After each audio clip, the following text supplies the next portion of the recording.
Sometimes a song doesn't just play, it lingers.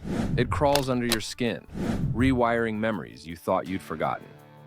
The 1990s were a decade of distortion, heartbreak, and raw confession. A time when music didn't hide behind perfection. It bled with truth. From dimly lit clubs in Seattle to sold-out arenas around the world, these songs told our stories of pain, power, and everything in between. Welcome to Beyond the Riff, where we dive deep into the sounds that shaped a generation. Today, we're counting down the top 10 of the 90s. Period. Before Seattle's thunder cracked the sky, the Black Crowes brought something older, something sacred, back into rock and roll. Soul. She Talks to Angels wasn't just another blues ballad. It was a portrait of pain, painted with gospel light. Chris Robinson didn't sing this song so much as testify it. His voice trembles with compassion for a woman broken by addiction, fragile, elusive, but still clinging to faith. Every lyric feels like a midnight confession, whispered to someone who's already gone but never forgotten. She Talks to Angels says they call her out by her name. There's mystery in her story, a sadness that refuses to fade, and a strange grace that keeps her alive in the listener's mind. The acoustic guitars sound like candlelight in a dark room, flickering but warm. You don't just hear her, you see her, pale, proud, and praying to her own ghosts. It's pain wrapped in poetry, grief disguised as beauty, and proof that even in a decade built on distortion, sometimes the songs that whispered hit harder than the ones that screamed. What I've felt, what I've known.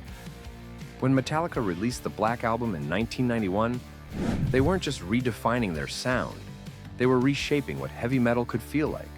The Unforgiven was born from James Hetfield's frustration with conformity and guilt, themes rooted deep in his strict religious upbringing.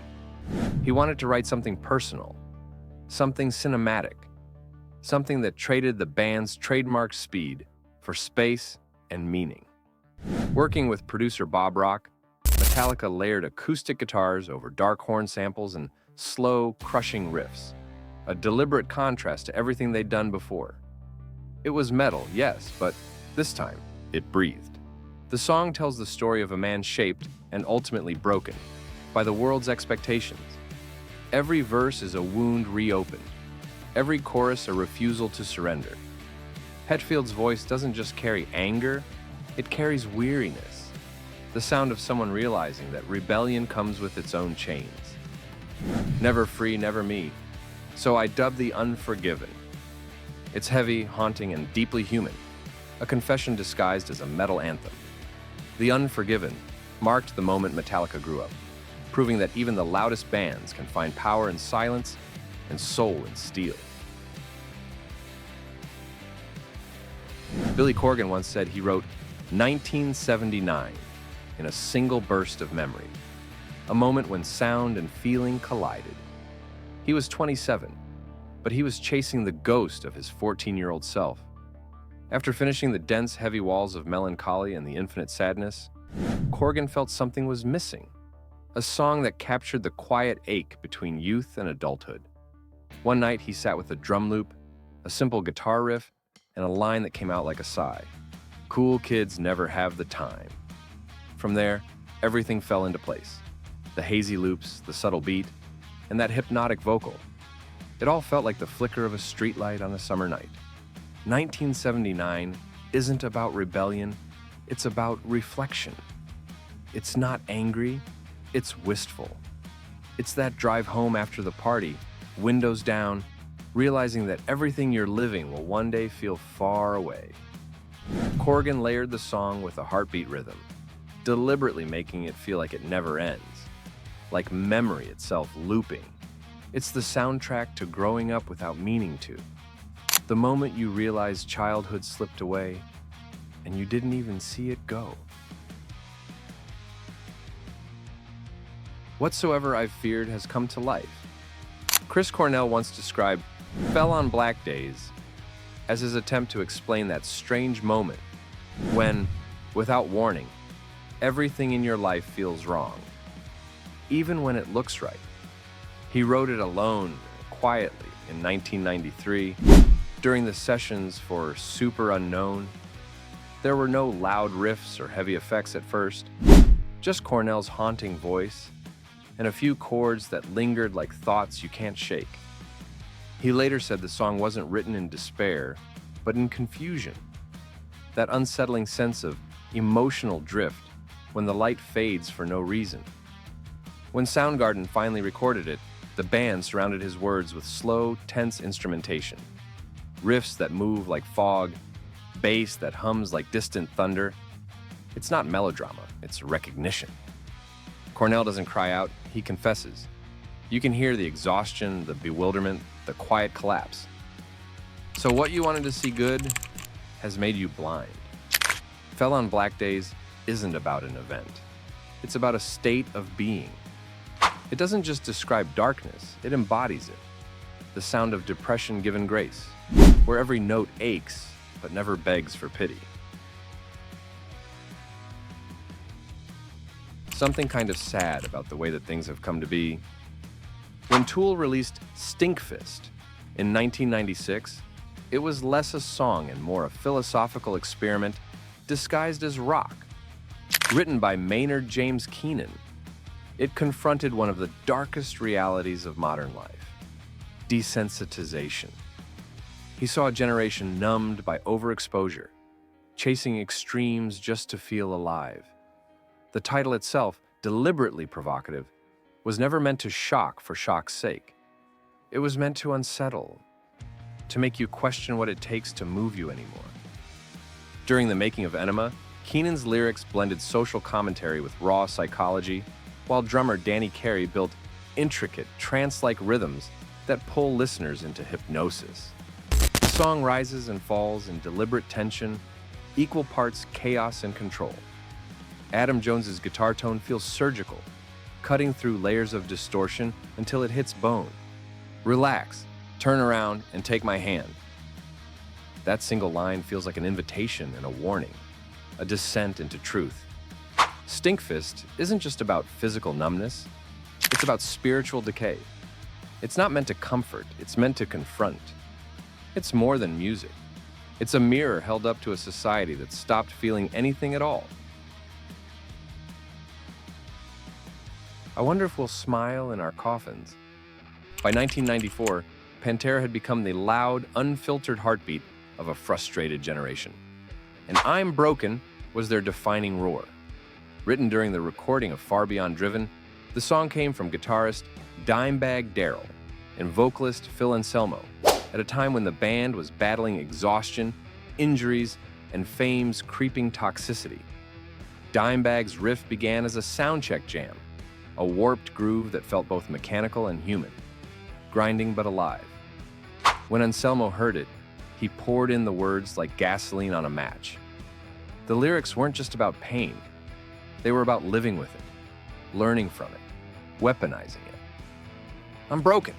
That scream isn't self-pity, it's declaration. It's a man admitting he's damaged, but still standing. Pantera stripped away pretense and turned rage into therapy, a brutally honest message that said, you can hurt and still fight. Dimebag's guitar shreds with surgical precision. Vinnie Paul's drums hit like artillery, and Anselmo's growl feels carved out of concrete. "I'm Broken" is pure release, anger as awareness, volume as healing. It's not about being invincible. It's about being human enough to break and still burn brighter than before.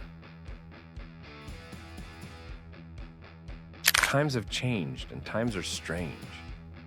By the early 90s, Ozzy Osbourne, the madman who once terrified parents and thrilled generations of headbangers, was running on fumes.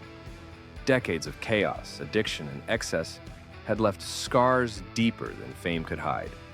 Out of that exhaustion came "Mama, I'm Coming Home," a song born not from rebellion, but from reflection. Written with guitarist Zakk Wylde and Motorhead's Lemmy Kilmister, it started as a letter to Ozzy's wife, Sharon, The one person who had stayed through every storm. Lemmy penned the lyrics in one sitting, capturing a man who'd finally stopped running from himself. I'm coming home. For once, Ozzy wasn't breathing fire. He was breathing truth. The soaring melody and tender guitar lines wrap around his voice like forgiveness in musical form. It's part apology, part confession, part homecoming.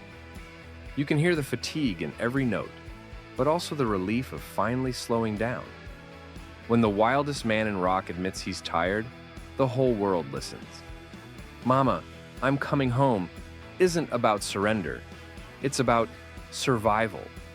A softer side of chaos and proof that even legends crave peace, love, and a place to rest their bones. I know someday you'll have a beautiful life. Few songs capture heartbreak with such raw human fragility as Pearl Jam's Black. Written by Eddie Vedder and guitarist Stone Gossard, the song began as an instrumental demo called E-Ballad. When Vedder first heard it, he filled it with words that poured straight from instinct, a stream of consciousness about love, loss, and the quiet ache of letting go. He later said the lyrics weren't crafted, they were felt. That's what makes Black so powerful. It isn't polished emotion, it's real emotion. But why? Why can't it be mine? Vedder's voice doesn't explode. It aches. Each note sounds like a thought he's trying not to say aloud. The song mourns not a breakup, but a connection that still lingers, invisible and alive. It's love that didn't die. It just drifted somewhere unreachable. Pearl Jam refused to release Black as a single because Vedder thought it was too personal, a moment meant to be experienced, not sold. And that restraint made it even more timeless. Black isn't about loss. It's about acceptance, about learning that love doesn't always vanish. Sometimes it just lives quietly inside you forever. I'm so happy because today I found my friends. They're in my head. When Nirvana released Lithium in 1991, Kurt Cobain had already mastered the art of contradiction.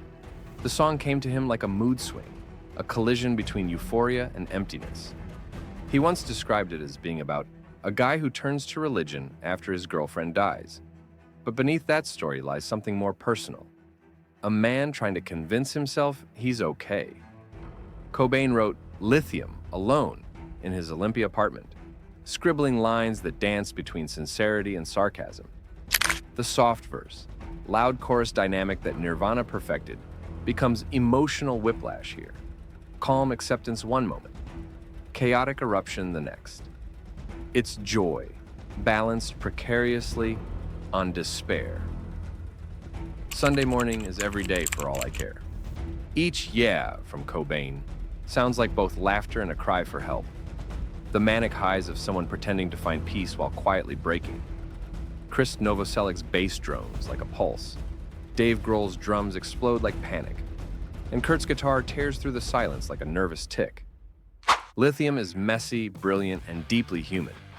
The sound of someone holding it together with tape, distortion, and the fragile hope that pretending to be okay might one day make it true. Down in a hole, feeling so small. If there's one song that captures the emotional heart of the 1990s, it's Down in a Hole. Written by Jerry Cantrell, it began as a fragile love song, a letter to his longtime girlfriend, Courtney Clark, about the sacrifices and isolation that came with living the rock and roll dream. He said it was about feeling trapped by success, the pain of wanting normalcy while being swallowed by fame. But when Lane Staley sang it, the song became something deeper, a confession from the edge. His voice didn't just perform the lyrics, it breathed them, turning Jerry's quiet melancholy into a funeral hymn for innocence. On the Dirt album, Down in a Hole is cinematic, a slow descent into despair, layered with aching harmonies, weeping guitars, and a rhythm that feels like someone falling in slow motion. The studio version is polished, haunting, and devastating. But then came the MTV Unplugged version in 1996, and suddenly, the song became pure vulnerability. Lane, frail but fierce, sat in the glow of candles, his voice cracking with exhaustion and truth. Every word sounded like a goodbye, every harmony with Cantrell like a shared wound. Down in a hole, losing my soul. It's beauty buried alive. The sound of two men singing their way through sorrow. On that stage, stripped of distortion, Alice in Chains proved that grunge was never about volume. It was about honesty. And in that moment, honesty had never sounded so human or so final. From basements to global stages, these songs weren't just hits. They were confessions. The sound of a decade learning that even in the dark, you can still find light. Disagree with the list? You're wrong, but go ahead and let us know in the comments what your list would be.